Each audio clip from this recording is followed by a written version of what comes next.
ചപ്പാത്തിയുടെയും ചോറിൻ്റെ കൂടെയൊക്കെ കഴിക്കാൻ പറ്റില്ല. നല്ല ടേസ്റ്റി ആയിട്ടുള്ള കാബേജ് കുറുമ തയ്യാറാക്കാനായിട്ട് ആദ്യം കുറച്ച് നാളികേരം, ഒരു 8 പുതിനയില, ഒരു 8 അണ്ടിപ്പരിപ്പ്, ഒരു പച്ചമുളക്, പട്ട, ഏലക്ക, ഗ്രാമ്പു, ഒരു 2 വെളുത്തുള്ളി, ഒരു ടീസ്പൂണോളം പെരിഞ്ജീരകം എന്ന് അരച്ച് മാറ്റി വെക്കണം.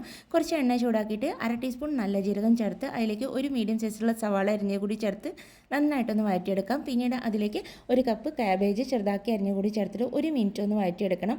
അതിനുശേഷം അതിലേക്ക് ആവശ്യത്തിനുള്ള ഉപ്പ് കൂടി ചേർത്ത് കൊടുക്കാം. പിന്നെ വേണ്ടത് പൊടികളാണ്. ആദ്യം ഒരു 1/2 ടീസ്പൂൺ മഞ്ഞൾപ്പൊടി ചേർത്ത് കൊടുക്കണം.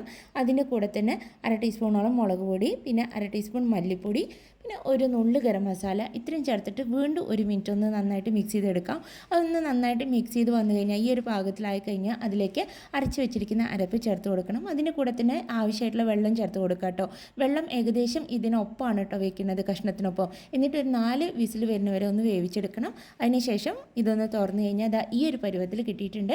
ഇനി ഇതിലേക്ക് വേണ്ടത് മല്ലിയില പൊടിയായിട്ട് അരിഞ്ഞതാണ്, അതുകൂടി ചേർത്ത് കൊടുക്കാം. അപ്പോൾ നമ്മുടെ ടേസ്റ്റി ആയിട്ടുള്ള കാബേജ് കുറുമ റെഡി ആയിട്ടുണ്ട്. ചപ്പാത്തി, ദോശ, അപ്പം എല്ലാത്തിൻ്റെ കൂടിയും ടേസ്റ്റ്